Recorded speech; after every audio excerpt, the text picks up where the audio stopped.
Buenas tardes a todos. Gracias por unirse a esta transmisión en vivo. Desde la Dirección General de Culturas Populares, Indígenas y Urbanas de la Secretaría de Cultura del Gobierno de México, les damos la bienvenida a un conversatorio más de Recorriendo el México Profundo, Patrimonio Cultural Inmaterial en voz de sus portadores, promotores y creadores. En esta ocasión está dedicado al municipio de Tepatitlán de Morelos, en el estado de Jalisco.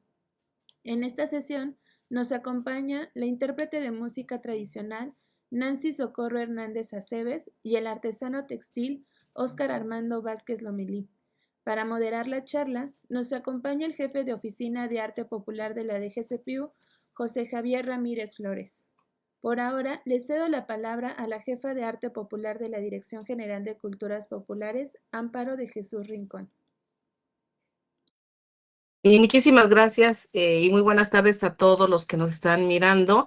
El presente es para agradecerles muy profundamente a Armando y a Nancy haber aceptado participar en este conversatorio que hoy nos llevará hasta el estado de Jalisco, pues con dos jóvenes promotores culturales, gestores comunitarios, artistas, que pues bueno, han tomado el arte para difundirlo, promoverlo, pero sobre todo rescatarlo, porque es un rescate finalmente. Hay quien se enoja y dice es que no están rescatando, pero el ponerlo a la luz, el visibilizarlo, pues sí, de alguna manera están rescatando. Y pues nuevamente darle la bienvenida, agradecerles que nos hablen de su localidad, de por qué se sienten orgullosos, de por qué está sembrada ahí la semilla y esperan que germine. Sean bienvenidos todos y pues dejo la mesa a manos de Javier Ramírez Flores, el jefe de oficina de esta coordinación de arte popular. Muchas gracias.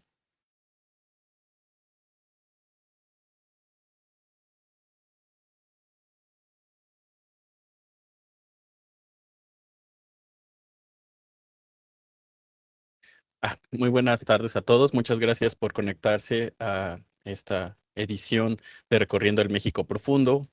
En esta ocasión vamos a trabajar el municipio de Tepatitlán de Morelos, perteneciente al estado de Jalisco, y nos acompaña, como ya dijo mi compañera Lorena, Armando Vázquez y Nancy Hernández, los cuales voy a leer sus reseñas en este momento.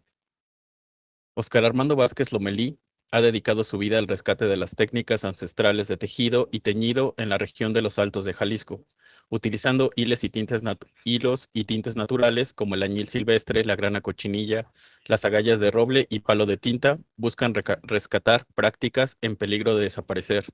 Su interés por los textiles comenzó a muy temprana edad, cuando tenía apenas 14 años. Ha experimentado con el telar de cintura desde 2015 y posteriormente con el telar de pedales. También aprendió a teñir con diversos tintes naturales de su región.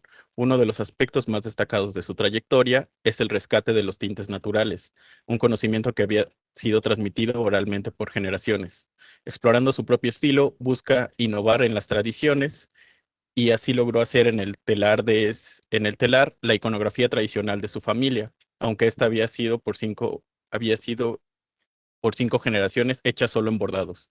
Esta búsqueda le ha permitido explorar nuevos diseños y combinaciones de colores que, aunque no siempre se ajustan a lo tradicional, le han otorgado distinción.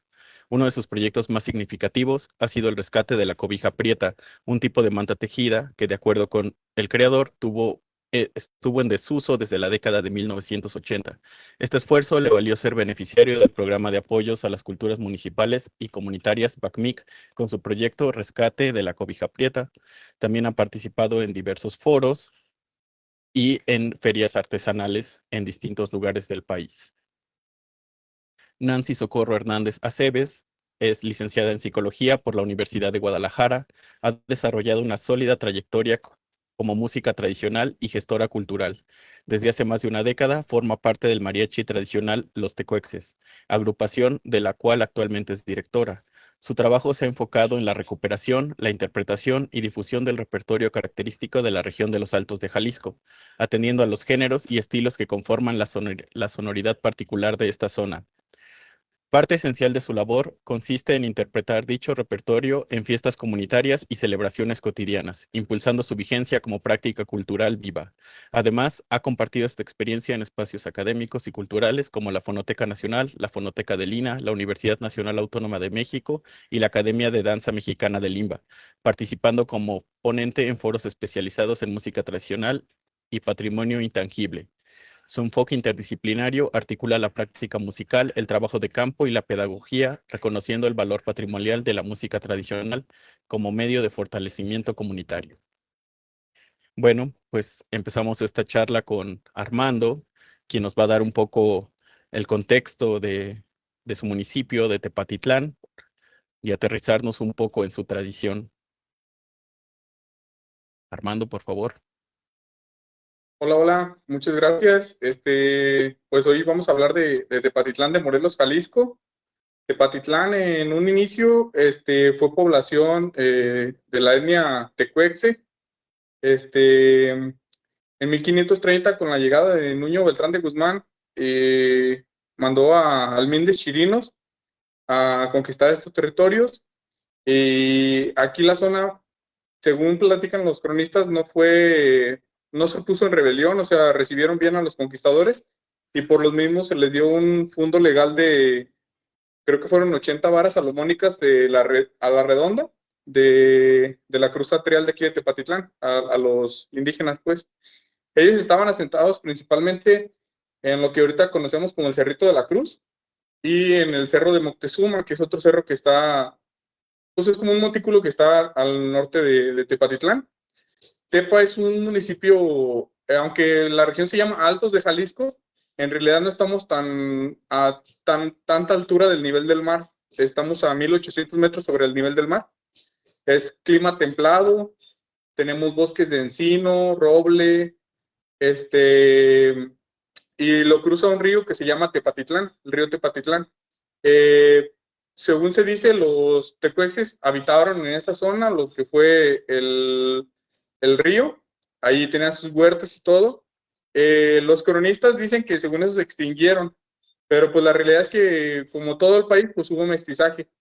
Ellos dicen que no hubo mestizaje porque en los bautismos y matrimonios no hubo matrimonios entre españoles e indígenas, pero lo que omiten ellos es que Tepatitlán, los primeros rancheros españoles tenían esclavos mulatos y pues los esclavos mulatos se casaron con las indígenas y luego ya después, pues fue ahí un mestizaje como, yo le llamo como, no directo, o sea, fue el español con la mulata y la mulata con el indígena y ahí se hizo lo que es los rancheros salteños. Después con la consanguinidad de que muchas familias se casaban entre parientes, así como en otros lados pues, de México, se prevaleció el fenotipo pues, de gente blanca, de ojos de color, y por eso tiene la creencia de que pues,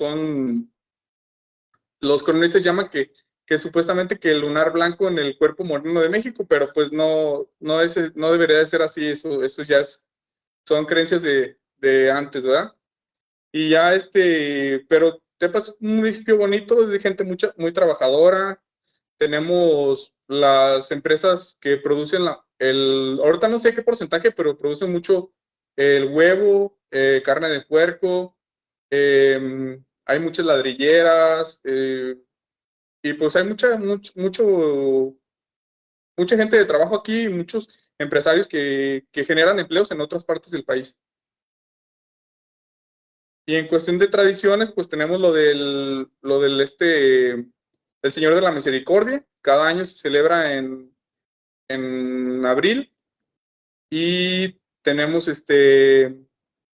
las fiestas de los diferentes santos de las parroquias que hay aquí, que es algo muy diferente al resto del país, porque aquí nada más es como que la salida de los carros alegóricos, las danzas y así, pero no se vive la fiesta como en otros lados que regalan comida y eso. Aquí se usa lo de las kermés y cada quien paga su comida, no es como en otros lados que regalan la comida a toda la gente del pueblo. ¿Y qué más? Pues les hablo de mi artesanía, Javier, o... Y pues si quieres Sí. puedes empezar a hablarnos un poco de bueno, ya leímos un poco de que te acercaste a los textiles que no habían estado en uso en tu región por un buen tiempo. ¿Cómo empezó? ¿Cómo fue tu acercamiento? ¿Qué nos puedes hablar de la tradición textil de los Altos de Jalisco? Sí, pues Tepa y los Altos en general son, como les decía, pues es de gente muy chambeadora, entonces siempre han buscado la forma de hacer dinero. En tiempos de la colonia, Tepa pues fue proveedor de las minas de Zacatecas en cuestión de carne, de manteca, de jabón, y de diferentes productos de origen ganadero, pues, tanto así que fue lo de la lana también, el trabajo que se hizo aquí. Aquí en lo que antes pertenecía aquí a Tepa, se llama la Hacienda La Trasquila, ahora es San Ignacio Cerro Gordo.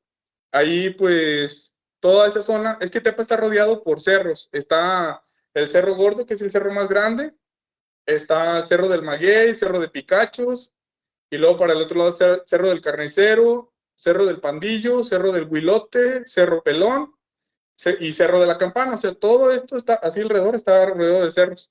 Entonces, en estas zonas había ranchos que tenían tenían ovejas de lana. Entonces, en los ranchos la gente criaba sus borregas y la lana se vendía a los obrajes que había aquí en Tepa y se quedaban con lana negra para sus cobijas. Ahí vemos, por ejemplo, está un señor de un rancho que se llama La Leonera, que ahí ya es municipio de Acatic, pero sigue siendo parte de aquí de la región.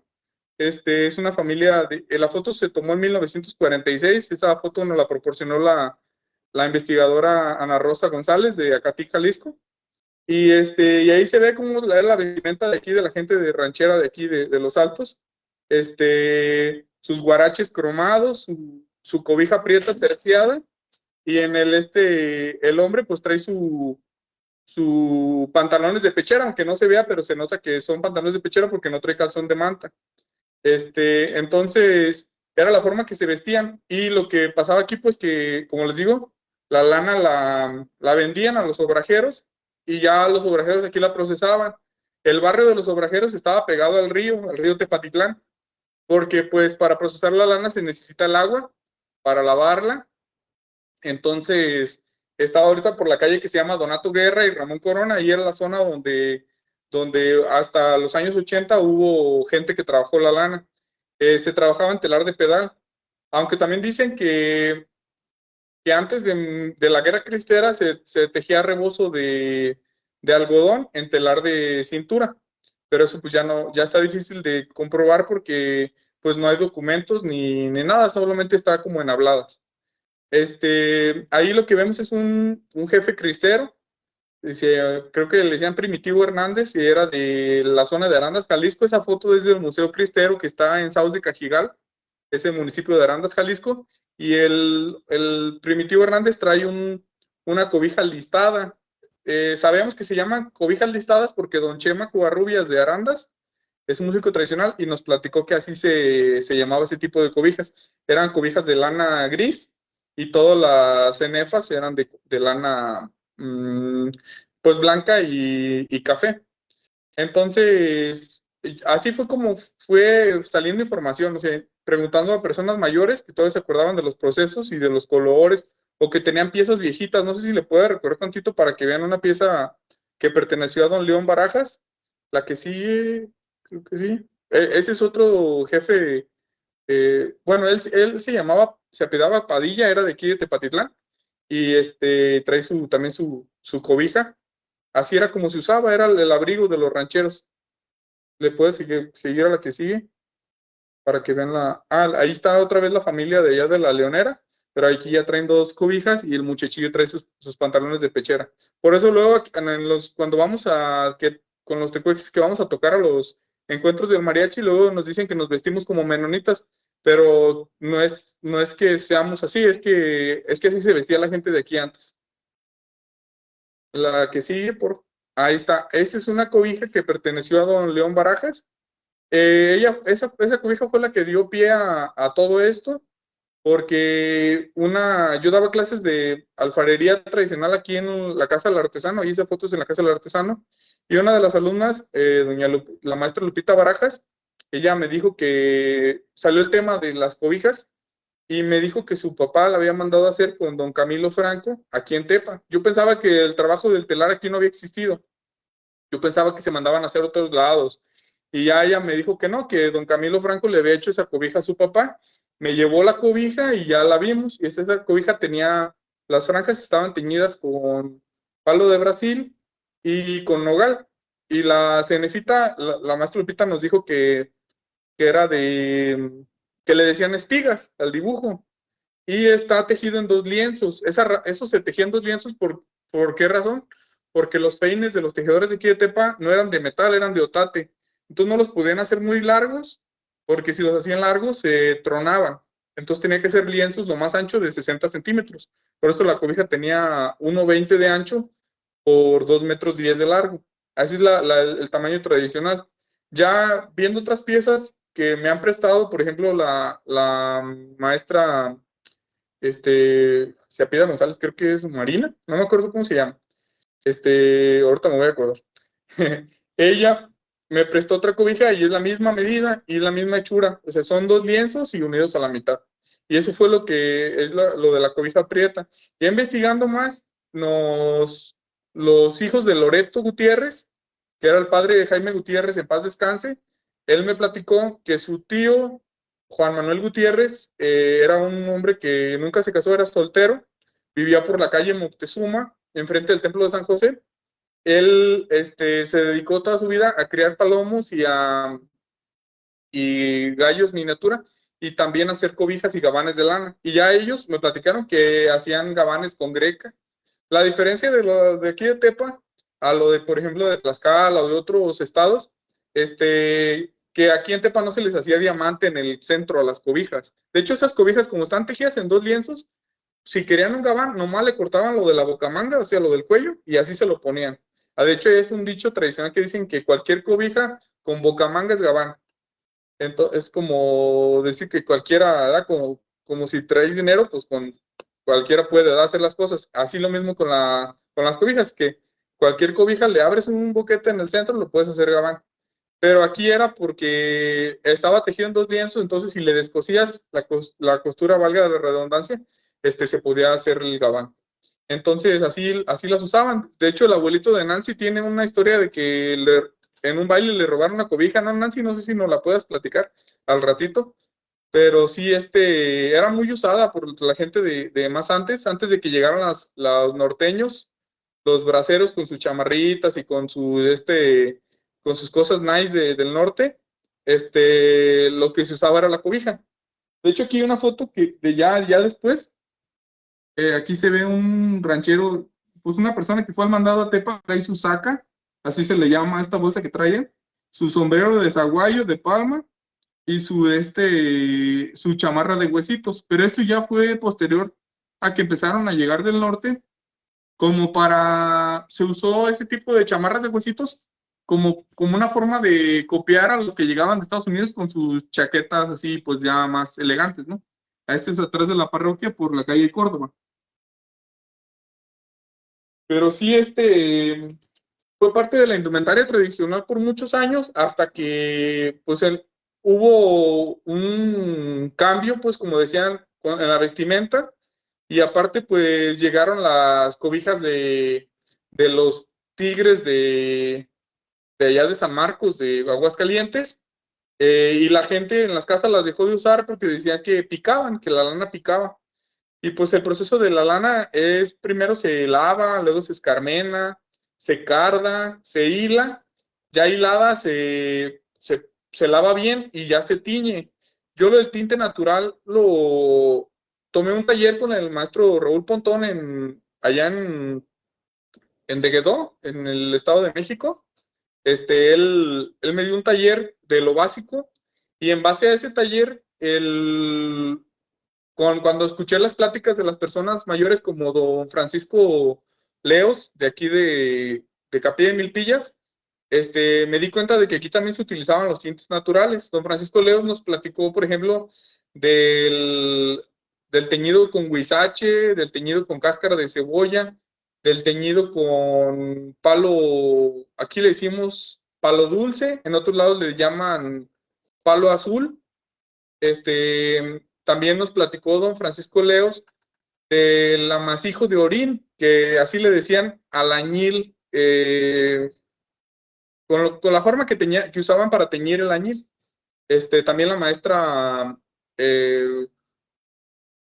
una maestra que es de costura, Elba Gómez, ella me platicó que su abuela su tía abuela más bien, le comentó de esa receta, que supuestamente ponían una hierba, ellos decían una hierba, pero pues por lógica, si da el color azul, debió de haber sido añil, y pues sí tiene sentido, porque aquí en el Cerro de Picachos encontré añil silvestre de la variedad guatemalensis, que sí aguanta más el frío. Entonces, supongo que esa fue la variedad que usaron aquí, pero total que ponían la planta, le decían amasijo porque la machecaban y la ponían a macerar en orina, y así fermentaba y ya sacaban el color azul. Ya también, pues lo del palo de tinta del azul, digo, del color rojo, también lo usamos, la grana cochinilla, y pues ahí está la foto de la devanadera, ahí se están haciendo las madejas para poderlas teñir. Y ya pues con los tintes naturales podemos sacar variedad de colores. O sea, a lo que los señores, por ejemplo, don Pancho León me platicó, las cobijas, había gente que tenía más dinerito, más poder adquisitivo, entonces pedían las cobijas en color café, pero teñidas con el amasijo para que dieran el color negro. Y sí se logra un color seminegro de esa forma, pues, teñiendo la lana café con el añil. Se logra un color más oscuro. Y supongo que se le llama cobija preta por el color. O sea, no hay otro modo de llamarle. También, pues, incursioné en lo del telar de cintura, y en el año 2020, no, 2021, conocí a Lupita González, y Lupita González me platicó de lo del tachigual labrado. Antes yo ya había escuchado del tachigual, porque en la zona de Sayula, Jalisco, se trabaja todavía esa técnica de una manera diferente al tachigual labrado que me platicó Lupita. Y Lupita, su familia era del lado de Autlán. Entonces, pues fue muy interesante, porque ella tenía muchas muestras, tenía fotos de su abuelita trabajando en el telar de cintura, y en base a las fotos y en los recuerdos que tenía Lupita y en los conocimientos que yo tenía previo de la técnica de la gasa, pudimos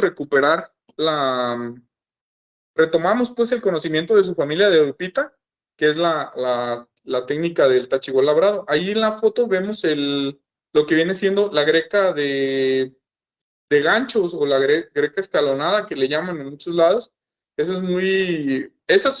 Todas esas grecas aquí en los Altos, de lo que me platicaban, surgieron más que todo por el nacionalismo.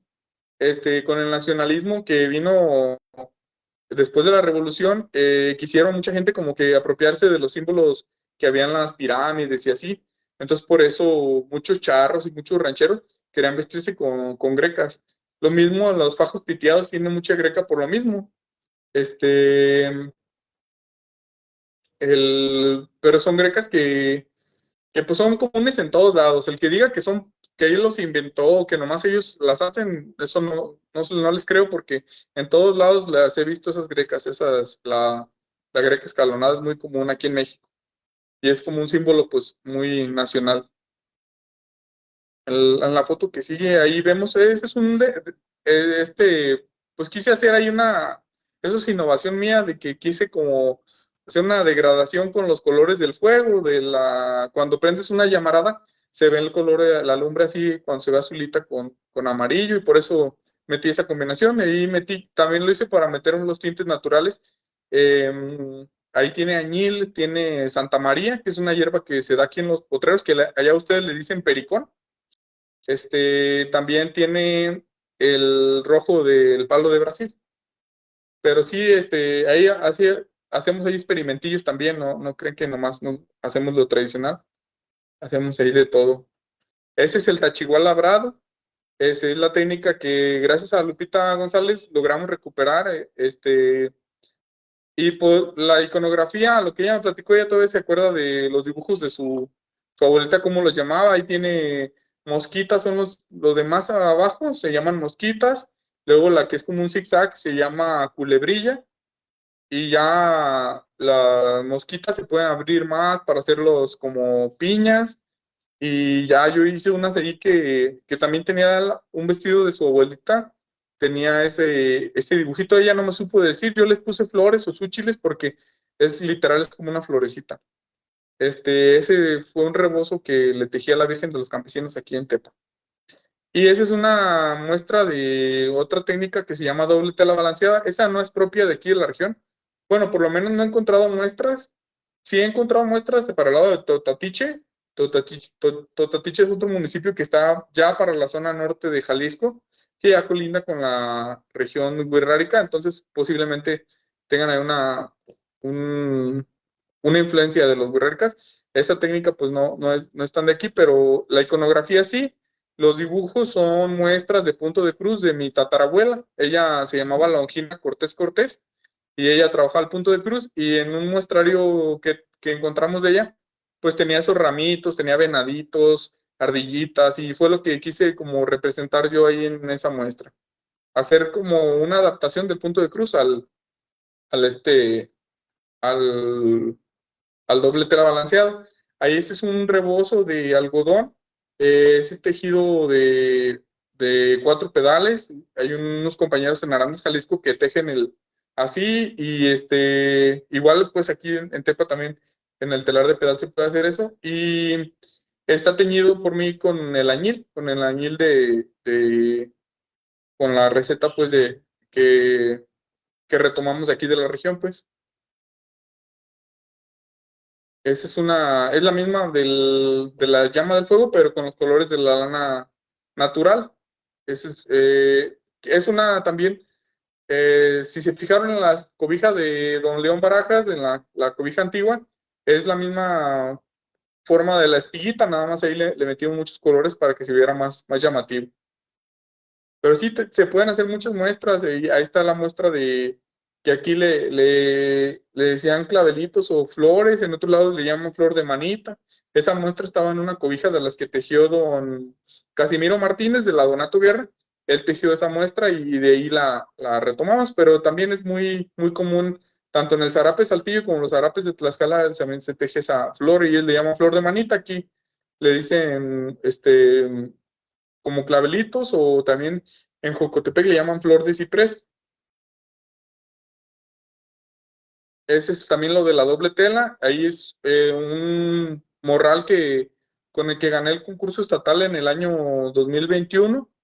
Es un morral de lana teñido con añil y con grana. Y toda la iconografía son de las muestras de mi tatarabuela Longina. Es lo mismo del punto de cruz, pero adaptado a la doble tela. Es lo que he venido haciendo para no meterme en conflictos de que apropiación cultural y todo este rollo. Pues yo utilizo las técnicas tradicionales del telar de cintura, pero con iconografía propia de aquí en un municipio, que en realidad no es propio, porque ninguna iconografía pertenece como tanto a un lugar, porque luego, por ejemplo, si nos ponemos a rascarle, a lo mejor estas grecas nos hallamos un muestrario en Ucrania que tiene las mismas muestras. Entonces, el mundo es uno solo, ¿verdad? Ahí está el morral completo con sus ramitos y con todo eso. Tiene conejitos, tiene los ramitos y diferentes grecas también. Es un morral muy bonito que me salió. Y ese es un rebozo ya con la técnica, esta última que retomamos de la familia González. Es el rebozo con puras flores, pura flor, tiene puro súchil, y no tiene rapacejo. Lo quisimos hacer así como chalina, pero pues ya lo bueno es que ya la técnica ya otra vez está viva. Más que todo lo que se retomó de esa técnica fue el mecanismo de la gasa, para que la gasa sea automática en el mismo telar de cintura. No tienes que estar torciendo cada vuelta, como lo que hacen en Aranza, Michoacán, y en Sayula. Ellos tuercen cada vuelta para sacar las figuras. Aquí en el mecanismo de este telar, como lo tenía la familia González y como según yo se tejió en Autlán, el mismo telar te va haciendo la gasa. Entonces eso era una ventaja y por eso permitía que todo el rebozo tuviera labrado. Eso fue más que todo lo que retomamos, porque la iconografía y el producto es muy parecido tanto a Sayula como a Aranza. Aranza sí es diferente porque Aranza ellos dibujan al revés que nosotros. O sea, para ellos el suchil quedaría relleno y el fondo quedaría con hoyitos. Y acá en el tachibol labrado, el dibujo queda con hoyitos y el fondo queda relleno. O sea, está como en negativo. Es la diferencia que tenemos con los de Aranza. Y los de Aranza también, ellos tuercen de A4 y aquí nada más es torcido de A1. Por eso también se nota diferente la pieza. Ese es una cobija, un tapete tipo saltillo, así con sus de estos difuminados en los mismos colores del añil. Y ese es un telar que elaboró mi maestro, don Jesús Arroyo Mejía. Él, cuando yo tenía 19 años, ese telar fue el primer que conocí. Yo no conocía los telares de pedal. Y don Jesús Arroyo lo tenía en el Museo Regional de la Cerámica en Tlaquepaque, Jalisco. Y pues llegué a platicar con él y él me dijo que él me fabricaba uno, me fabricó un telar y es el que tengo en mi casa. Después, por cosa del destino, el telar en el Museo Regional de Cerámica se lo regresaron a don Jesús y don Jesús lo tenía pues desarmado ahí en su casa y me lo vendió y ya ahorita el primer telar que conocí de pedales, ese yo lo tengo ya es mío. Y en ese telar pues ya se hacen piezas, se hacen rebozos, se hacen también cobijas prietas y gabanes. Son telares pues que don Jesús, él aprendió en Uruapan, Michoacán, en la fábrica de San Pedro. Y él pues también se enseñó a hacer los telares y pues ya después ya vendía los telares él y él me vendió mi telar. Esa es otra cobijita, un tapetito pues de pura franja con el color del palo de Campeche y palo de Brasil. Sí, pero sí, él fue el que me ayudó mucho para lo del telar de pedal.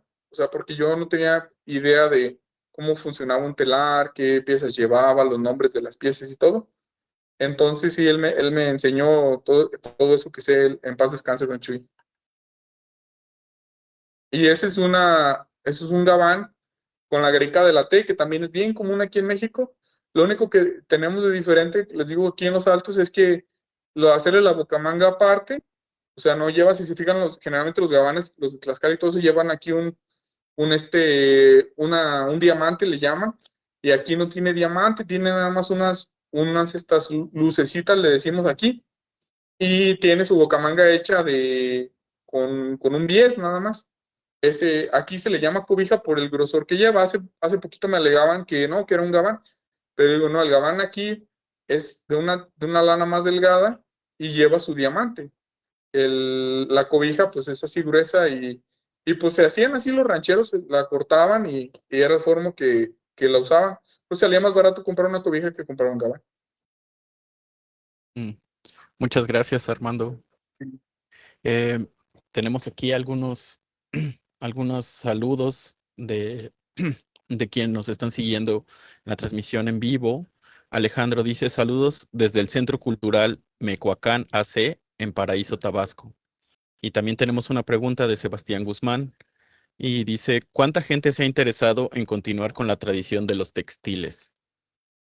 Pues hasta ahorita ya son como 5 alumnos que les interesa y siguen yendo a los talleres y todo. Hay una alumna que ella ya tiene su propio telar y hace rebozos, pero más que todo lo hacen como hobby. La verdad, sí es triste la situación de esto, porque no lo hacen como trabajo y pues va a llegar el punto en que va a volver a como estaba, pues que se va a volver a perder. Porque, por ejemplo, en el caso de los tejedores de aquí, los hijos de don Casimiro Martínez ya no siguieron haciendo cobijas, ya fueron mecánicos automotrices. Acá de Juan Manuel Gutiérrez, él no tuvo hijos, pero los sobrinos, pues uno fue sacerdote y los demás se dedicaron a otras cosas, pues nadie ya lo busca como trabajo porque pues sí es pesado estar en el telar todo el día, o sea, el telar es muy, muy celoso, o sea, no te deja zafarte tanto porque un día que no trabajes, es un día que ya no aventajaste la pieza y pues que no vas a ganar dinero. Y en un trabajo te puedes hacer pato y de todas maneras el patrón te va a pagar. Entonces aquí, por eso mucha gente no le echa ganas a tejer. Y pues sí hay muchos interesados, pero casi muchos son mujeres y son ya grandes de edad y lo usan por hobby. Pero pues bueno, sigue ahí el gusto por el textil. Del punto de cruz todavía queda gente, pero también va a llegar el día en que ya no va a haber porque ya la muchachada ya puro celular y ya no agarran el cuadrillé y hacer punto de cruz. Pues es que sí son trabajos muy laboriosos, muy Sí, minuciosos. Justamente creo que el enfoque es acercarse a la apreciación del trabajo para que así se pueda tener el reconocimiento y la gente se interese por continuarlo. sí. Eh, Y pues aquí también bueno, influye mucho la forma de la cultura de aquí del pueblo, de que si no deja dinero, si no es negocio, ya no lo hago. Lo mismo pasó con la música tradicional. Entonces, ahorita ya que Nancy nos platique de eso. sí, pues es algo que sucede con muchas cuestiones tradicionales y la cuestión de la economía de mercado que va entrando en diferentes estratos, en diferentes lugares. Tenemos una última pregunta ya para pasar con Nancy de Alice Garcilaso. Saludos a los ponentes y dice que dónde consigues los tintes y cuáles son locales, cuáles son de tu región y cuáles no. Sí, pues yo trabajo con la Santa María, esa la recolecto de un potrero aquí que se le llama Plan de Adobes, ahí recolecto la Santa María. Las agallas de roble las junto valga la redundancia, en los robles, allá en el Cerro de Picachos, es un cerro que está aquí que ahí se dan la avispa agallona y ahí sale pues hay plaga de eso y lo recolectamos y le damos poquito descanso al roble para que no trae ahí sus bolitas ahí colgando y lo lastimen, ¿verdad? Al roble. El añil, sí compro añil de Miltepec, de Oaxaca, pero también lo alimento con plantas de añil que yo ya cultivo en mi terreno, en un terrenito que tengo se llama Presa de Nieves. Ahí tengo matitas de añil y le voy echando ramas de añil fresco a la olla que tengo con añil de Miltepec y ahí voy alimentando. Ya tengo como desde el 2021 que no he comprado añil, o sea, porque voy alimentando el fermento con añil silvestre y pues parece que sí me está dando resultado. La grana, tengo pencas de grana cochinilla que las estoy criando constantemente y voy recolectando, pero también compro con un compañero que se llama Roberto Esquivel en Zacatecas, él vende la grana. La gualda la recolecto de aquí también se llama, es el periférico, ahí se da mucho. La gualda, aquí le decimos colmenera, es plaga para los que siembran agave, así como ellos son plaga para México, la gualda es plaga para ellos. ¿Y qué más? También el palo dulce, el baradús que le decimos aquí, las ramas tiernas, le doy sus podas a ciertos arbolitos y ellos dan ramas tiernas y ya las ramas de un año les descortezo y toda esa corteza sirve para teñir el algodón de un color café, como café rojizo, así un tono así bonito. Y ya con eso sale toda la gama de colores. O sea, por eso digo que tintes locales, muchos ya en un principio, pues sí los llegué a comprar, por ejemplo, de Oaxaca, de Mieltepec, pero ya ahorita les digo, ya sigo alimentando con plantas silvestres de aquí. Mm, No dan el mismo rendimiento, pero funcionan. Ok, muchas gracias, Armando. Pues seguimos ahora con Nancy Hernández. Este, si gustas comenzar a hablarnos un poco de la música tradicional de Los Altos y de tus proyectos en Tepatitlán.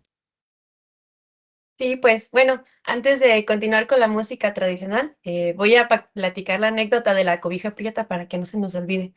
Mi abuelo es originario de aquí de Tepatitlán, este, y pues antes la diversión o el entretenimiento era ir a los bailes, a los fandangos o mitotes, como cada quien los conozca, y pues uno iba con sus mejores ropas, ¿no? Porque pues a veces iba a conquistar a alguien o pues simplemente por el hecho de quedar bien. Entonces, mi abuelo platica que en ese momento recién había comprado sus cobijas prietas él y un hermano. Estaban nuevecitas que las iban estrenando al baile y unas muchachas lo sacaron a bailar. Entonces dejaron su cobija para irse a bailar y cuando regresaron les habían dejado unas cobijas que ya estaban bien viejas, todas usadas, y se llevaron sus cobijas nuevas, o sea, les robaron sus cobijas por andar bailando con las muchachas que eran ellas mismas, se ponían de acuerdo y entonces mientras unas sacaban a bailar a los muchachos, pues las otras se llevaban las cobijas y pues obviamente esas las revendían y les dejaban por ahí. Bueno, al menos les dejaban una, ¿no? No los dejaban, no los dejaban sin nada. Les dejaban una toda usada y fea, pero ahí les dejaban su cobija. Eh, pues bueno, nosotros en la música tradicional tenemos un grupo que se llama Los Tecuexes, que este año estamos cumpliendo 10 años ya de dedicarnos a esto de la música tradicional. Y pues todo inició porque cuando yo estaba en la preparatoria, hubo un taller que impartió el profe Javier López de Acatic, de música de mariachi antiguo, él le llama mariachi antiguo, y ahí aprendí algunas piezas y para mí fue como algo muy, pues, impactante porque a pesar de que yo había vivido toda mi vida aquí en Tepatitlán, no conocía ese tipo de música y para mí me llamó mucho la atención y pues como salí de la prepa, pues ya no pude seguir en el taller. Entonces, junto con otros compañeros que también salieron de la prepa, formamos un pequeño grupo. Y al principio, pues no teníamos como mucha idea del repertorio o de los usos del repertorio, pero bueno, como quiera la intención ahí estaba y empezamos a tocar. Y poco a poco nos fuimos encontrando con gente que se fue sumando al proyecto y que gracias a ellos, pues ha seguido durante esta década. Uno de ellos fue el maestro Juan Frajosa, que durante mucho tiempo hizo em, trabajo de campo, grabaciones, y con base en ello empezamos a sacar algún repertorio que pues ya se había dejado de tocar porque muchas de las grabaciones que él tenía, los señores ya habían fallecido. Em, Sobre todo tenía grabaciones de Mexicacán, de Yagualica, de aquel lado del Río Verde. De nuestro lado de Tepatitlán, pues al principio creímos que quedaba muy poco porque pues no salían las personas que nos dieran testimonios. Y se decía pues que la música que aquí se escuchaba pues era el mariachi moderno, la banda y poca información había, pero bueno, poco a poco después de irle rascando, nos dimos cuenta que sí, que ahí estaba la música, solo que pues no se había quedado en las cabeceras de los municipios, sino que pues las personas que interpretaban esta música pues todavía están en las rancherías. Muchos o la gran mayoría ya no tienen compañeros, por eso dejaron de tocar. Algunos pues tocaban la vihuela, pero ya se quedaron sin compañeros. Otros tocaban el violín, pero sus compañeros ya fallecieron. Entonces fue un poco ir armando como este rompecabezas y así recuperando el repertorio. Hace 2 años, gracias al FONCA, se pudo hacer la recuperación de lo que fue los bailes de juego.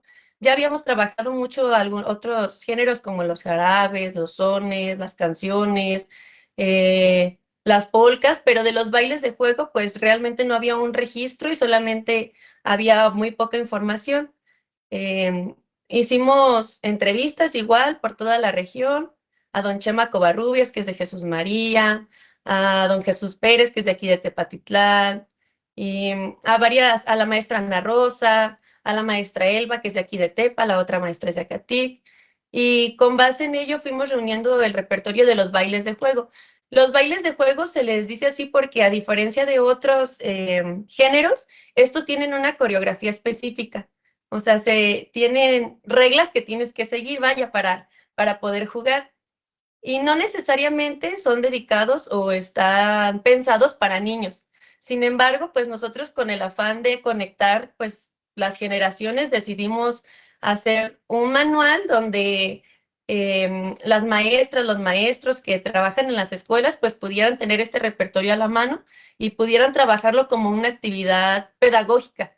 Yo soy maestra de preescolar también, por eso pues se nos ocurrió esta idea, y aunque no son específicamente o solamente para niños, pues sí lo adaptamos y lo pensamos para que los niños pudieran jugar. Y hicimos talleres por toda la región.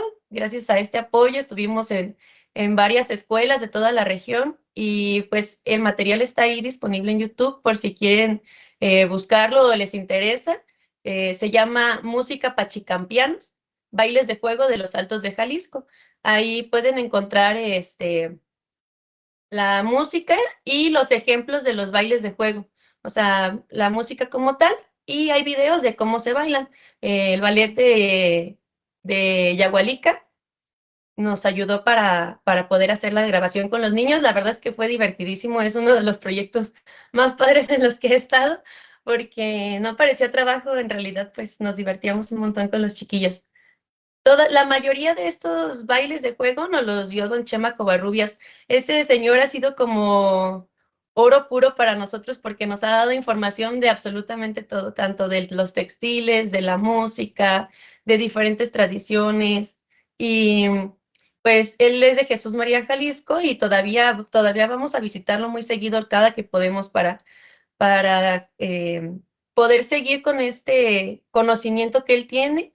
Una de las pendientes que tenemos con él, pues, es la danza, que él es el que toca en la danza de Jesús María, pero ya no hay quien continúe con esta labor. Ya están las grabaciones, pero pues ahí todavía falta quien continúe con esta labor. Ahí está, ese es el Música Pachicampianos, y se hizo pues gracias al Sistema de Apoyos a la Creación y Proyectos Culturales. También está el cuadernillo, se va a agregar ahí en YouTube el link abajo para que lo puedan descargar del Drive. Y pues los tecuexes en general, nuestro objetivo desde que iniciamos fue que esta música que se había quedado un poco olvidada, relegada en las orillas de las rancherías, pues que retomara fuerza en las comunidades, que esa música se siguiera escuchando. Sí fue todo un reto, bueno, digo fue porque creemos que ya hemos tenido algunos logros, pero fue complicado sobre todo porque, como menciona Armando, cuando hubo toda esta migración a Estados Unidos y las personas pues regresan a Tepatitlán y en general a la región, las tradiciones o los usos y costumbres que habían no se veía como algo atractivo o como algo agradable, sino más bien se querían imitar ciertas cuestiones culturales que venían pues de Estados Unidos. Y en ese proceso pues se perdió mucho, tanto de la gastronomía como de la música, de los textiles, de las tradiciones como se hacían antes, de las danzas incluso. Y no fue tanto el problema retomarlo, sacar el repertorio, armar todo este rompecabezas, sino más bien que la gente aceptara que esa música era de nosotros y que no, no solamente lo que venía del otro lado del país era lo bonito o era lo importante o lo interesante, sino que esa música son nuestras raíces y que nuestros abuelos, nuestros bisabuelos crecieron con ella, y que pues dejarla en el olvido sería totalmente algo, pues un crimen, ¿no? Y eso es lo más complicado. Ahora sí ya nos contratan muchas personas para sus cumpleaños, para sus bodas, y para nosotros ese es el mayor logro, la mayor satisfacción que hemos tenido, que la música vuelva a sonar en los espacios donde estaba diseñado, para lo que estaba hecha, que es para los fandangos, para las fiestas, para los bautizos. Para nosotros eso ha sido como lo más satisfactorio. Dentro del repertorio que manejamos están pues los sones, los jarabes, que también fue algo en lo que hemos estado trabajando mucho, porque a pesar de que los Altos de Jalisco fue una zona donde había mucho jarabe, había ya muy pocas personas que lo tocaban, porque es complejo, es complicado tanto tocarlo en el violín como bailarlo, que fue otra de los retos que tuvimos, el baile, porque sí, de música había muy poco, de baile sí estaba prácticamente olvidado, y pues ni modo que pongas a un señor o una señora de 90 años a zapatearle como lo hacía a los 20, ¿no? O cuando estaba joven. Con la ayuda de la maestra Mariana Hernández, que es de Ixtlahuacán, tomamos algunas pues referencias que había de algunas entrevistas, y con base en ello fuimos poco a poco resaltando o rescatando un estilo de baile que sí ya estaba casi completamente desaparecido, que a diferencia de otros estilos de baile de tabla como en Michoacán o en Guerrero, es muy asentadito. El de acá es un poco más brincado, se alzan más los pies, pero es porque la misma música pues tiene una rítmica que te pide que hagas eso para que puedas estar a tiempo. Y como los jarabes eran muy complicados de bailar, pues ahí tuvimos que recurrir a los maestros de ballet folclórico, y con base en ello, los testimonios, y eso se hizo una reconstrucción del estilo. Y afortunadamente ya varios municipios han estado como rescatando su estilo propio. O sea, nosotros tratamos de hacer como uno de la región, y ya cada quien ha ido como reproduciendo sus pasos, como un maestro de Jocotepec, de Yagualica, de Acatic, de Arandas, la maestra Mariana en Ixtlahuacán. Y afortunadamente pues ya hay varios muchachos que a través del ballet folclórico pudimos retomar la cuestión del baile, porque pues en la música tradicional, en el mariachi tradicional, el baile es parte de la música, entonces pues si no hay bailadores está incompleta. Y fue parte también de lo que hemos hecho. Ha sido pues 10 años de estar tocando puertas, de entrevistar señores, pero ha sido muy satisfactorio, y si quieren podemos escuchar una pieza del jarabe que les menciono, que se llama, nosotros le decimos el jarabe del pelo chino. En realidad los jarabes pues no tienen nombre porque son piezas que se van uniendo. Pueden ser diferentes sones que se van uniendo, que se van encadenando, se dice, jarabe encadenado, y podemos escuchar un cachito porque dura como 5 minutos, entonces pues se nos iría toda la entrevista en esto. Se llama, le decimos el jarabe del pelo chino porque lo encontramos con una tambora de Yagualica, que así le dicen la tambora del pelo chino, entonces en su honor así lo nombramos.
Si quieren, hasta ahí para...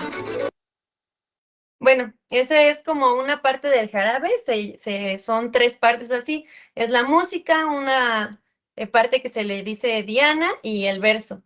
La diana es un aplauso musical, es para los bailadores. si los bailadores hicieron un buen trabajo en la tabla o en el piso, porque aquí en la región no solamente hay registros de que se bailaba sobre la tabla, sino la mayoría de los bailes en las últimas décadas que se estuvo utilizando esta música o que era más popular, era sobre el piso. Las personas nos platican cómo todo se tapaba en polvadera y era pues maquillaje gratis porque pues ahí medio regaban el patio de la casa donde se iba a hacer el baile, donde se iba a hacer la fiesta. Colorado, porque la tierra es colorada. Colorados porque la tierra es colorada. Sí, así es. Roja, pero roja, ¿no? No cualquier cosa. Y pues los músicos hacían esto como algo extra, no era una profesión en sí, sino que ellos mismos iban aprendiendo con sus tíos o con las personas de ahí del rancho y cuando se juntaban al baile, pues iban a tocar. Don Chema nos platica que a veces porque mataban una gallina, los invitaban y tocaban toda la noche, o sea, dice, desde que el sol se mete hasta que el sol sale, tocábamos. A veces me tenía que ir a las vacas y yo iba caminando dormido porque pues toda la noche habíamos tocado nomás por el hecho de que habían matado una gallina. Y en estos bailes, en estos fandangos, es donde también se hacían los bailes de juego que les mencionaban. Si quieren, también podemos escuchar una pieza que justamente don José María Covarrubias nos compartió. Dice que él la aprendió de sus tíos cuando él tenía como 5 años. El señor ahorita está cerca de los 87. Entonces, pues calculamos que esa pieza tiene más de 100 años. Se llama La Malobra. Y el chiste de esa pieza era que en parejas se iban correteando, él dice, las carreritas de un lado para otro, de un lado para otro, de un lado para otro, lo más rápido que se pudiera, y uno iba vacilando al otro. Entonces lo divertido era que en algún momento alguien se caía y pues acababa todo empolvado y esa era la diversión. Se llama La Malobra.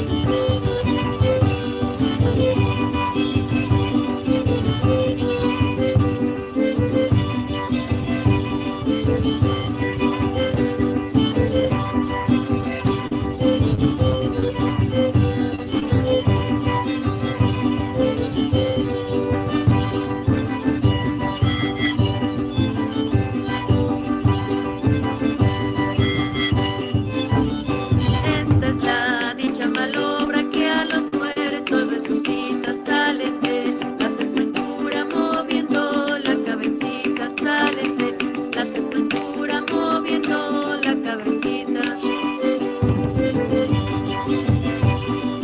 Si quieren, hasta ahí. La particularidad también mucho de los bailes de juego es que es una melodía que se va repitiendo, repitiendo, repitiendo, porque pues el chiste es que todos puedan jugar. Entonces hasta media hora, una hora, las piezas podían durar.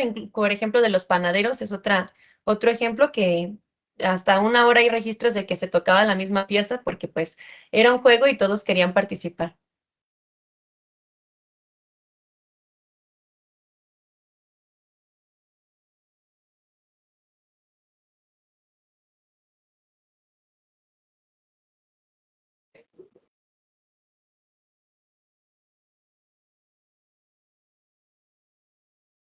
Perdón, es que se estaba escuchando mucho ruido afuera, pero ya. Ah, ok.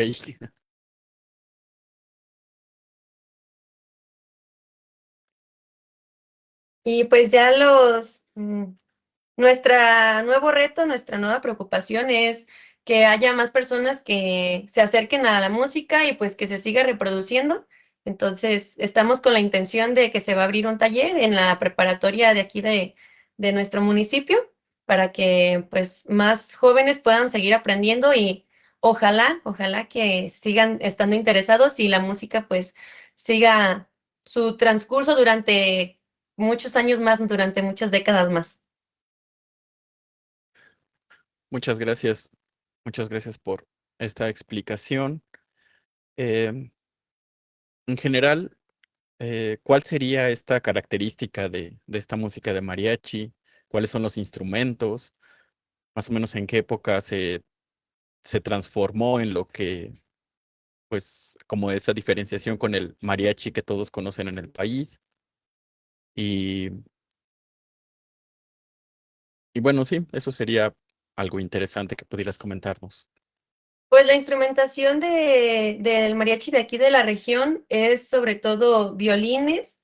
Hay registro de violines, vihuela, la tambora, que es algo muy característico de aquí, aunque un poco más del lado de la barranca del Río Verde, donde es Yagualica, Mexicacán. De este lado también hay registros, pero un poco menos. También se tocaba con bajo quinto, con este, guitarrón, tololoche, pero sobre todo la instrumentación así como base podrían ser violines, vihuela, aquí le dicen jarana, que es la quinta de golpe, como la conocen en otros estados, aquí le dicen jarana, y la tambora.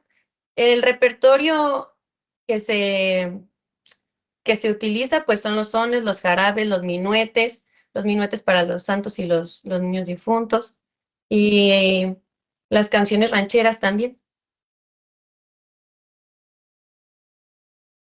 Más o menos como, pues es que no hay una fecha donde de aquí para acá esto y de aquí para acá otro, sino que los dos han ido existiendo en diferentes épocas al mismo tiempo, pero a veces unos un poco más y otro menos. Por ejemplo, ahora es más popular el mariachi moderno, sin embargo, aún existen grupos de tambora y de música tradicional, no es como que haya desaparecido, pero sí un poco después de toda esta fiebre del nacionalismo es que se empieza a popularizar un poco más el mariachi moderno y se entra un poco en desuso las músicas regionales. No solo fue algo que pasó aquí en Jalisco o en los Altos de Jalisco, sino pues en todo el occidente mariachero, que después del nacionalismo, pues toda esta música entra un poco en desuso y se empieza a utilizar un poco más el mariachi como hoy lo conocemos, que nosotros le decimos moderno para simplemente diferenciarlo, pero pues en realidad no son una cosa diferente de la otra, sino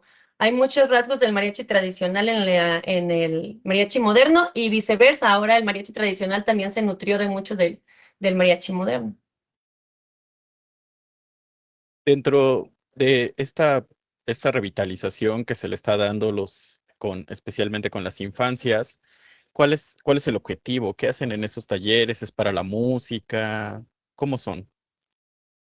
En los talleres que son con niños, simplemente les enseñamos a jugar los bailes, con los más pequeñitos, porque lo hemos trabajado en la primaria, a jugar, para que de alguna manera ellos tengan un acercamiento con la música tradicional, pero que no sea como un taller donde siéntate y apréndete esto, sino que a través del juego, pues ellos tengan este acercamiento y con el interés que nosotros pretendemos sembrar, pues después, si gustan acercarse con nosotros, pues puedan aprender algún instrumento.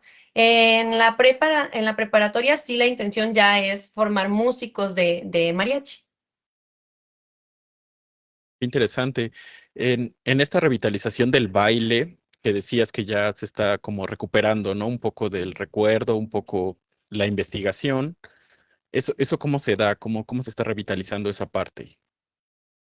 Pues el baile, como les comentaba, es mucho a través de los maestros de ballet folclórico, porque ellos fueron los que nos ayudaron como a armar el rompecabezas, porque nosotros pues somos músicos, pero no tenemos tanta habilidad para el baile. Y la maestra Mariana lo que hizo fue que a través de los testimonios, ella con algunos pasos de baile que ella ya conocía, los fue implementando y se los íbamos a mostrar a los señores. Oiga, entonces, esta pieza sí se bailaba así. Y pues ahí nos poníamos a tocar y a bailar enfrente de ellos para que más o menos nos dijeran, no, pues sí, pues se levantaba un poquito más el pie, un poquito menos, era más, ellos nos decían, era más redobladito o aquí era más balseadito. Y poco a poco así se fue como reconstruyendo el estilo. Ahora, sí es, como les decimos, una reconstrucción, no estamos tan seguros de que haya sido 100% así, sin embargo, la esencia es que el baile acompaña a la música, entonces mientras esta función se cumpla, pues creemos que es importante que los muchachos entiendan que son un músico más, no son no son algo extra o algo de espectáculo, sino más bien pues son un músico más para la tradición. Y como ha sido por parte de los maestros de ballet folclórico, pues sí ha sido como, pues un poco complicado, ¿no? Pero ya hay muchos bailadores que cuando vamos a los fandangos ya nos piden las piezas que a ellos les gustan y pues para nosotros eso, bailadores chiquitos, por ejemplo en Yagualica, los niños del ballet a veces vamos a tocar y ya nos piden, no, no, el guaco o el jarabe, pues para nosotros es algo lindo, ¿no? Porque ahora los niños conocen piezas que a lo mejor tenían 30 o 40 años sin tocarse. Además de ustedes o de ti, de los tecuexes, ¿hay algún grupo más que esté trabajando en conjunto de alguna manera para rescatar o revitalizar esta tradición? Sí, hay muchos grupos en la región. Bueno, no como nos gustaría, pero cada vez hay más grupos. Está el maestro Nicolás Puentes, Mariachi Nochistlán, que es de Nochistlán, Zacatecas. Está el maestro Javier López en Acatic, que son como los grupos que aparecen en estas dos escenas, tanto en lo cultural como en la comunitaria. Y en la comunitaria, pues hay tamboras, como la que les mencionaba del pelo chino. Hay otras 4 o 5 agrupaciones de diferentes, de Ixcatán también hay tamboras. ¿De dónde más, Armando? ¿No se me olvida alguna? De Mexicacán, de Ixcatán, de Yagualica. En Ixtlahuacán, del Jamay Río. también hay grupo de tambora. En Ixtlahuacán del Río también. En En Ixtlahuacán Ixcatán. del Río, sí, en Ixcatán. Pues todos esos municipios todavía tienen sus grupos de tambora. Que, que han sido comunitarios y que siguen siendo del pueblo, pues, para las actividades que tienen, ya sea las danzas o pues diferentes festividades que tengan, pues ellos todavía tocan ahí. Muchas gracias. Tenemos aquí más comentarios de quienes están siguiendo la transmisión. Ángeles Contreras dice, muy interesante. Eh, Antano González, saludos desde la Unidad Regional de Guerrero. Y pregunta también para Armando, que si ustedes construyen la estructura de su telar. Sí, sí, ya son hechizos, uno te los tiene que hacer el armazón. Ya nomás lo único que se consigue son los peines y las mallas. Esos son de metal y eso sí se tiene que conseguir. Pero la armazón tiene uno que ir coordinarse con un carpintero para que te lo arme. Pero ya hemos armado 2 telarcitos que se han hecho de cero, pues. Ya en base a los telares que tenemos de muestra de los de Don Chuy, ya sacamos la muestra para hacer los otros. Y otra pregunta de Vix Falcón, si impartes talleres de aprendizaje y rescate.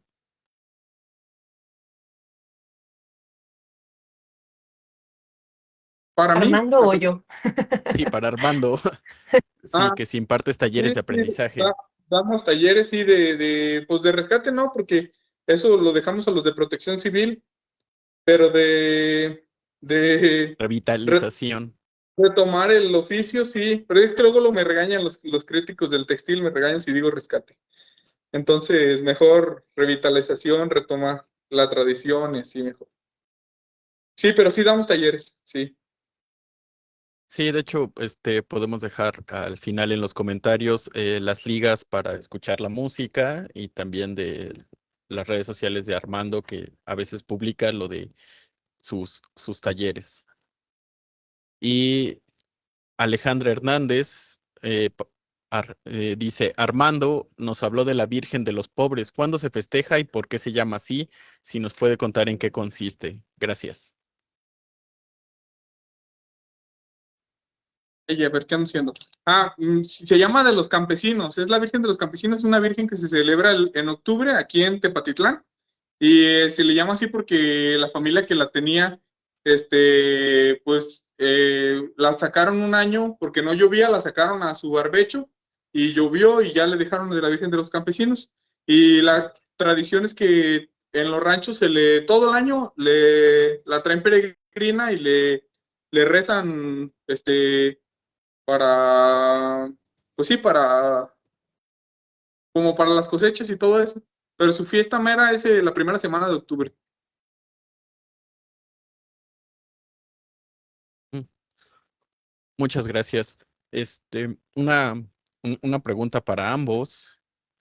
¿Cuál es la importancia de este no rescate, de esta revitalización y en qué ha ayudado o en qué ha fortalecido su comunidad?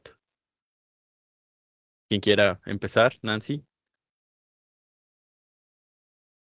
Pues la importancia es que nos gusta. Bueno, lo hacemos principalmente porque es algo que realmente disfrutamos como músicos, pero creo que consecuentemente, pues nuestra región, en particular Tepatitlán, es un municipio que estaba perdiendo mucho su identidad o estaba perdiendo mucho su identidad porque hubo mucha migración. Entonces, creemos que algo que necesitamos los seres humanos, pues es formar parte de una comunidad y sentirte identificado con las cosas que son realmente tuyas, porque pues es una necesidad básica del ser humano. Entonces, el hecho de empezar a crear esta pequeña comunidad de músicos y de reinterpretar y de no dejar el repertorio que escuchaban nuestros abuelos, bueno, al menos en mi familia, gracias a que me interesé en esta música, me di cuenta que en mi familia había muchos músicos, incluso tenían una danza que era para la Virgen de Guadalupe y cada 12 de diciembre venían del rancho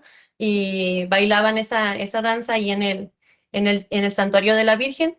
Entonces, pues para mí principalmente es seguir con lo que mi familia hizo durante mucho tiempo, que a lo mejor se perdió por un momento, pero pues continuar con esta, con estas enseñanzas y pues ya es una responsabilidad que también nosotros sentimos porque hemos ido con muchos señores a hacerles entrevistas, señoras, y dejar de trabajar en esto pues sería como restarle importancia a lo que ellos nos compartieron, a los conocimientos que ellos nos dieron y pues ya es sentimos como esa responsabilidad de que al menos hacer lo posible porque continúe o que al menos las personas se den cuenta de que ese patrimonio está ahí y no se perdió del todo.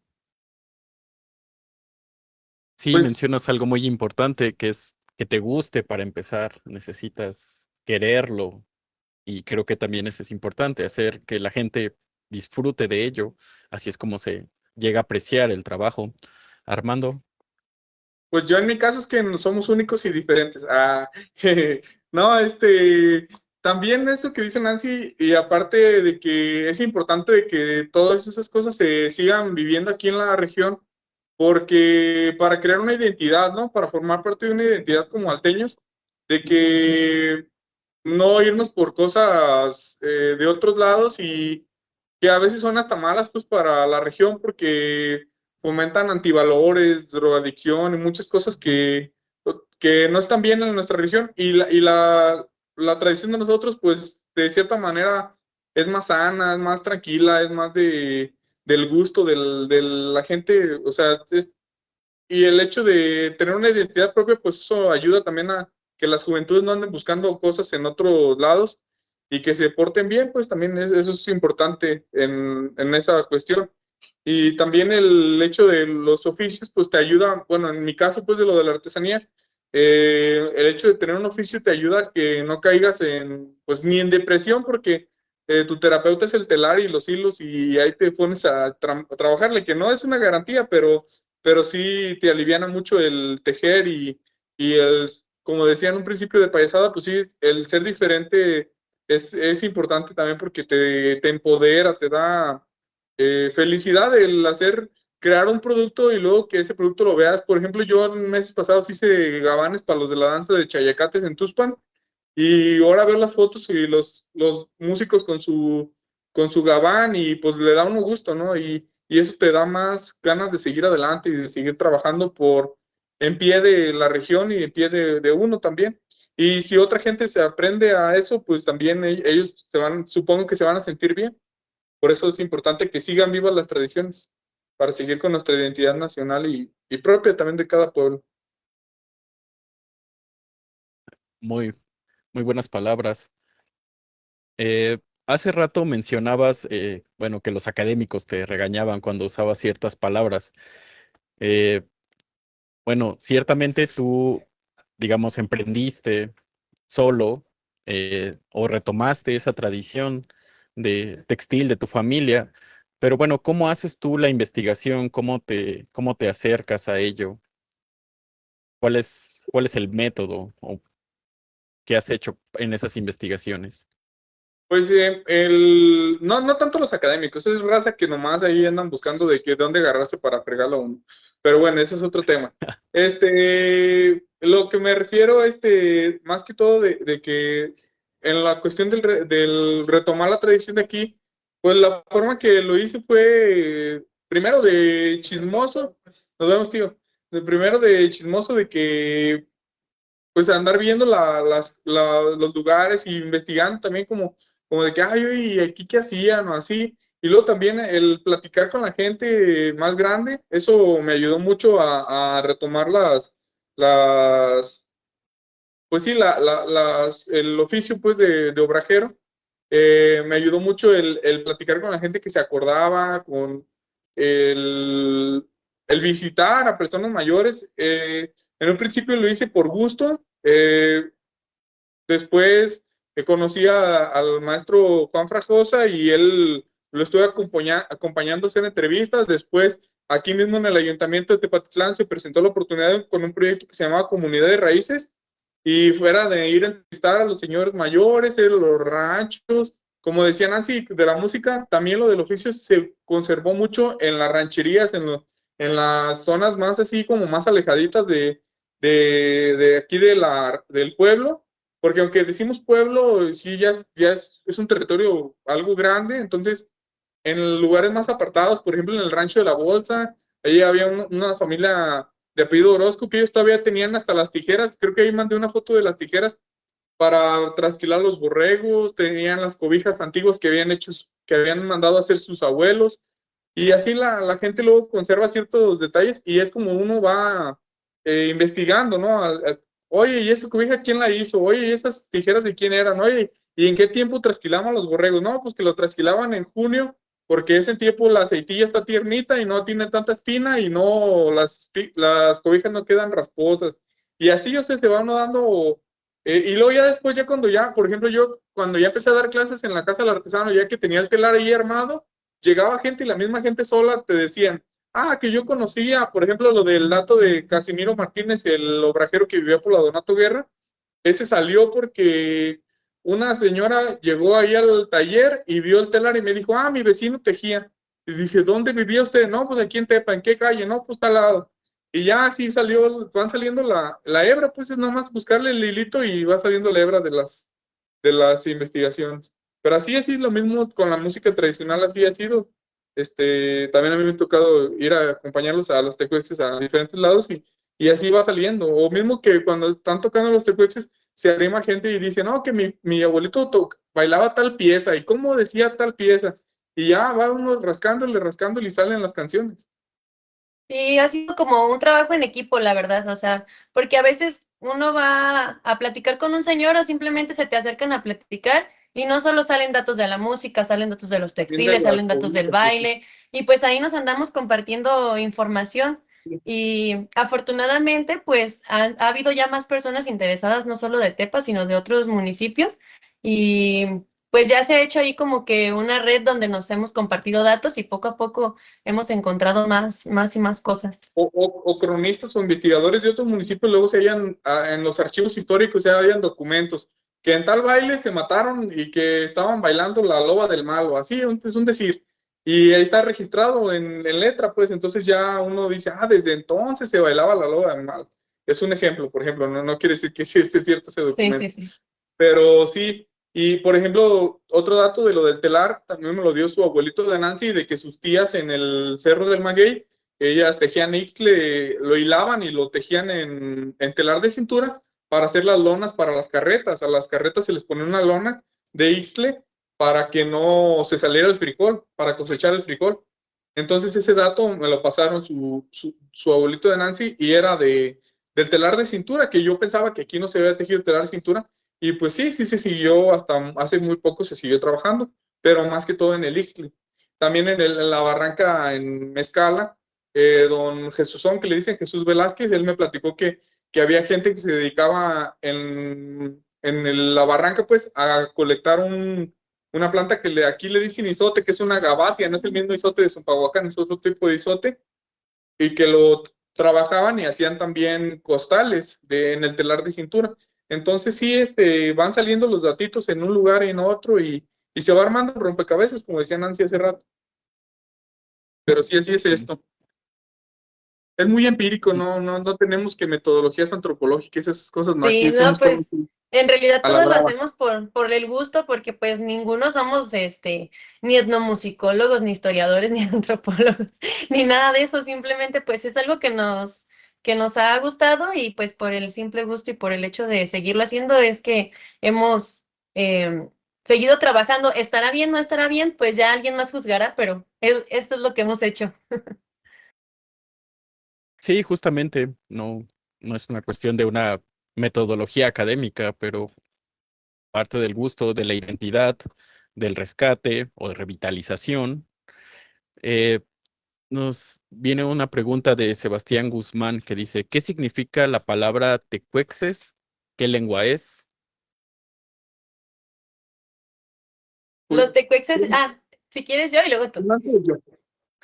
Los tecuexes eran los indígenas que vivían aquí en la región, pero Pero no Armando sabemos tiene cómo más se datos. autonombraban. No sabemos cómo se autonombraban. El tecuexe quiere decir como un animal que come humanos, como un tecuani, como un tigre, pero se le llamaba tecuexes a los de aquí, como despectivamente, pues supuestamente ese nombre se le dio con los nahuas que venían junto con los españoles, con Nuño Beltrán y todos ellos. Ese nombre se les dio a la gente de aquí. No sabemos cómo se autodenominaban.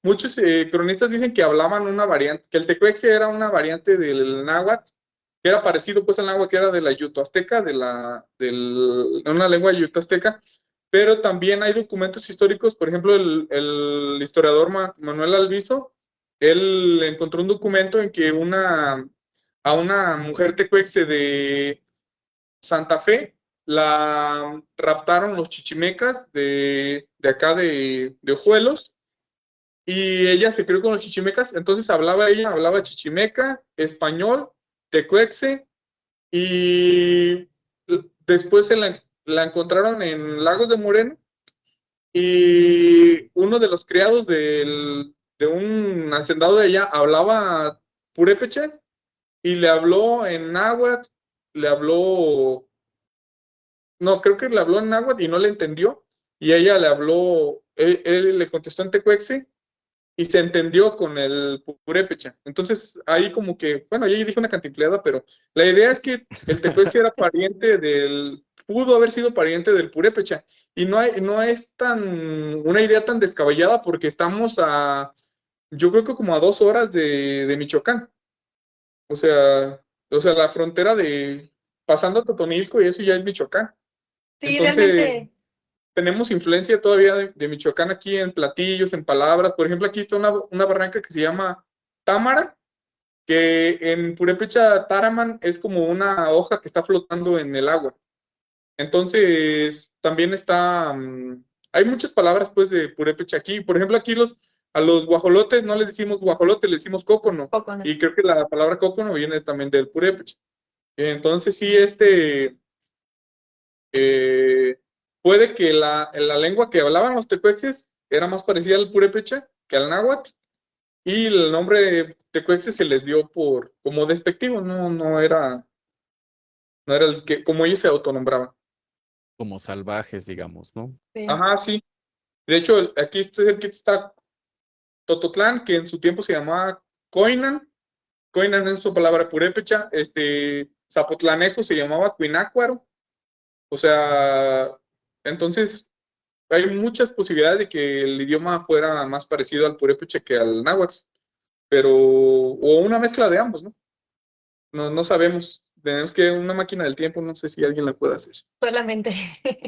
En realidad, pues por eso elegimos ese nombre, porque pues como fue un nombre que se le designó de manera despectiva a los primeros pobladores de la región, pues como en ese afán de hacerles honor o de visibilizar a las personas que vivieron aquí, por eso lo elegimos. Pero no hay muchos datos realmente que nosotros podamos dar así como muy certeros de lo que significa Tecuexis. Gracias. Nos llega otra pregunta de Alejandra Hernández. Dice, ¿en qué consiste la danza de los chayacates y cuándo se danza? Es una danza, no es de aquí, es de Tuxpan, Jalisco, bueno, más que todo de la región sur, porque también se danza para el lado de Colima. Pero se danza, en Tuxpan la danzan para la fiesta de San Sebastián en enero, y son unos danzantes que traen unas máscaras blancas con cuernos de venado. Creo en un principio fue una danza de carnaval parecida a ¿cómo se llaman? Los huehuenches de allá de sus tierras de ustedes.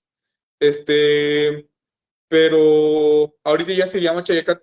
Siempre se le llamó chayacates, pero era muy parecido a los huehuenches. Se vestían así con sombrero de bombín y con su paraguas y así.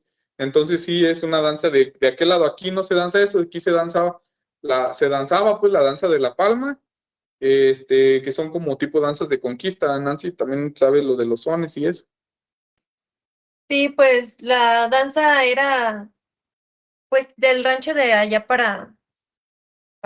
bueno, ahora se conoce como Fátima. Y ahí las personas se juntaban a ensayar. Los sones, pues son sobre todo muy parecidos a lo que nosotros acá conocemos como minuetes, que son melodías así como, pues, muy sencillas y repetitivas. Justamente, pues la intención es darle la importancia a la danza y pues marcar sobre todo el paso. Y también se hacía la danza donde ponen un palo en el centro con listones y la van tejiendo.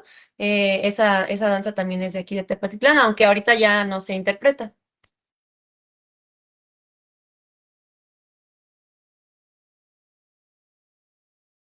Mm, Muchas gracias. Em, eh, bueno, ya estaríamos llegando casi al final de este conversatorio. No sé si ustedes quisieran agregar algo más para cerrar esto. Nancy. No, pues nada más que nada, pues agradecerles el espacio para hablar de lo que nosotros amamos y que nos gusta hacer, y invitarlos pues a que escuchen nuestra música, que la conozcan. Estamos en YouTube y en Spotify como Los Tecuexes, y cualquier duda que tengan o si quisieran conocer más de la música de la región, pues con todo gusto pueden contactarnos ahí en Instagram o en Facebook y podemos ahí platicar o compartir ideas sobre todo. Sí, ahorita igual vamos a compartir la música y sus redes en los comentarios del conversatorio. Armando. Pues yo también les quiero decir que vengan acá para estos lados, vengan a visitar a nuestras tierras salteñas. No es cierto que está peligroso, la verdad, vive uno a gusto, pero y hay cosas para conocer, hay fábricas de tequila, hay mucha comida, mucha engordación. Ahorita es buen tiempo para que vengan porque ya casi va a haber elotes. Y y pues sí, es bonito aquí la zona.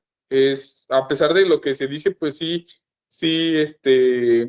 hay muchas situaciones, ha habido situaciones, pero la verdad vive uno la mayor parte del tiempo tranquilo.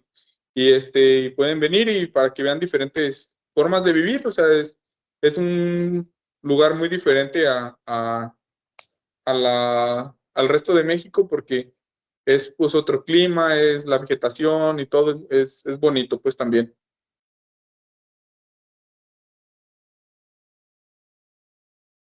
Bueno, pues ahí está la invitación a acercarse un poco a las tradiciones de la parte alteña de Jalisco, Tepatitlán, y también la invitación a visitar, que si puede haber este estigma en el país con la violencia o con algunos sucesos desafortunados, pues la verdad es algo que exploramos mucho en estos conversatorios de Recorriendo el México Profundo, toda la diversidad. Yo digo que en realidad nadie conoce México, o sea, está es demasiado complejo, demasiado grande, tradiciones, lenguas, regiones, artesanías, historia, pero bueno, el ir conociendo, el irnos acercando a las tradiciones, al conocimiento, es lo que va haciendo que tenga sentido y va haciendo que lo apreciemos para que en algún momento podamos diferenciar perfectamente cuál es una cuestión de tradición, cuál es una cuestión medio impuesta, cuál es una cosa mercadotécnica, como bien mencionaban. ¿Qué pasa cuando una cuestión tradicional se ve interrumpida o se ve trastocada por la economía de mercado, ¿no? Entonces, algo que no deja dinero, pues es algo que pues no es funcional. Entonces, ¿de qué manera podemos integrarlo en nuestro cotidiano? Pues para empezar conociendo, aprendiendo. Cuando ustedes visiten algún lugar, acérquense a la gente. Cuando visiten una feria artesanal, en internet, ahora hay muchísima información. Entonces, igualmente los invitamos a seguir estos conversatorios de Recorriendo el México Profundo, que son los miércoles 1 y 3 de cada mes. Pero bueno, cerramos aquí por ahora. Nos despedimos. Gracias a todos por acompañarnos en esta Gracias a todos. transmisión. Se van a quedar ahí. Ahorita van a poner en los comentarios las redes sociales de los Tecuexes, de Armando, y la liga para escuchar la música que nos mencionó Nancy en su participación. Pues si es todo, pues un gusto por acompañarnos. Hasta la próxima. Muchas gracias. Gracias, gracias. Nos vemos.